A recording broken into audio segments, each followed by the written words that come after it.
Good morning, and it's wonderful to see so many people here today.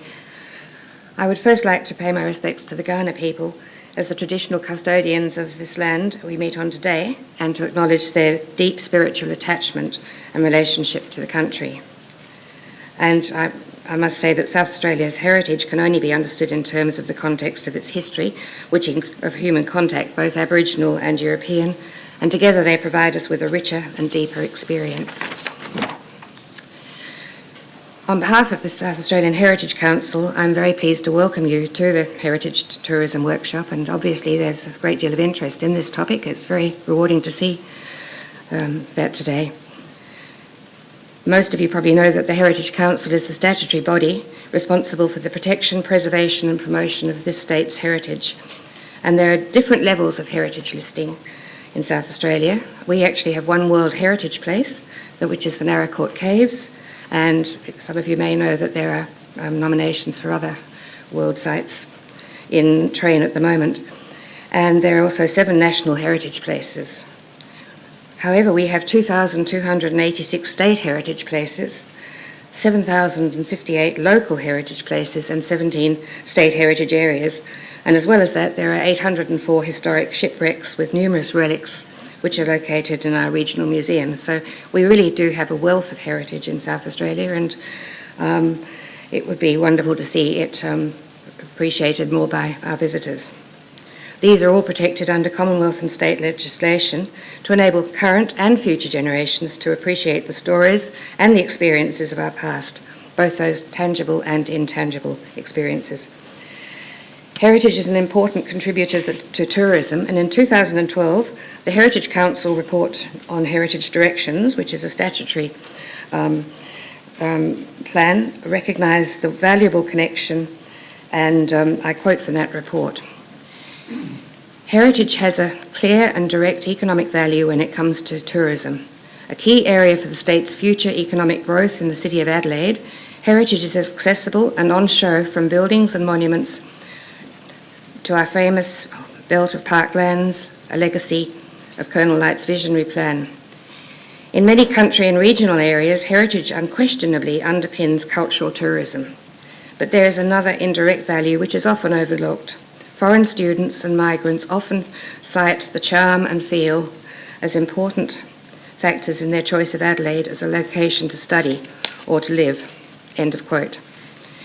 In 2015, the South Australian Tourism Commission released its South Australian Tourism Plan 2020 with a goal to increase the visitor spend in South Australia from $5.3 billion to $8 billion per annum.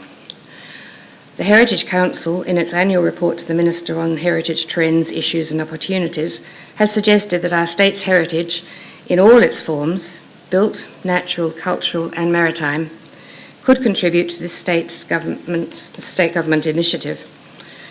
Minister Hunter then asked the Heritage Council to provide him with a discussion paper, which we did, called Exploring Heritage Tourism Opportunities in South Australia.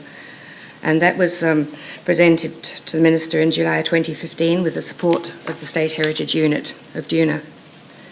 The discussion paper highlights the value of heritage to the tourism sector as a key ingredient of tourism experiences in South Australia that is often overlooked and undervalued.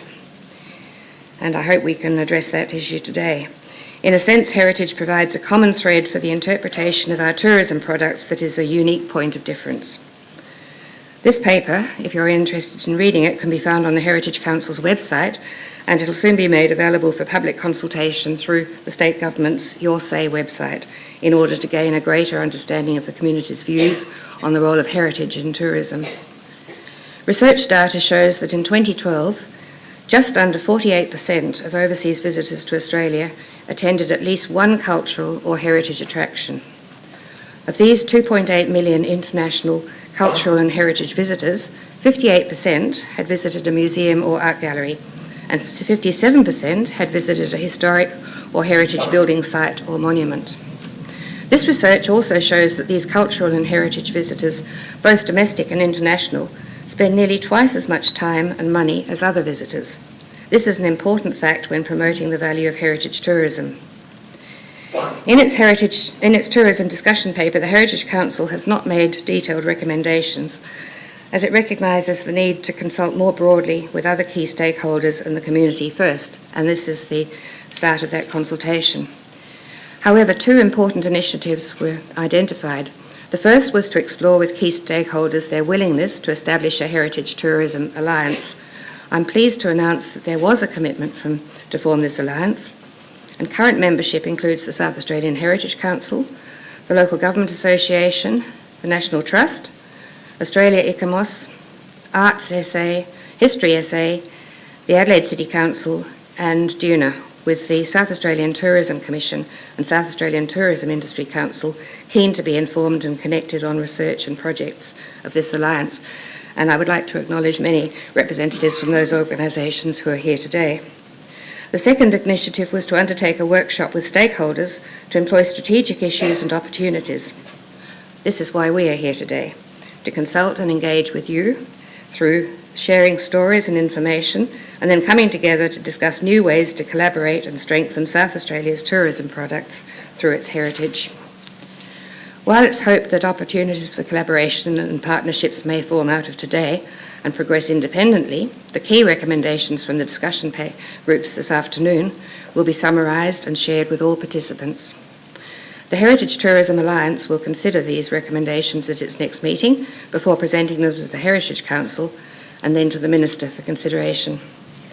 It now gives me great pleasure to invite the Minister for Sustainability, Environment and Conservation, the Honourable Ian Hunter, to come forward to open today's event.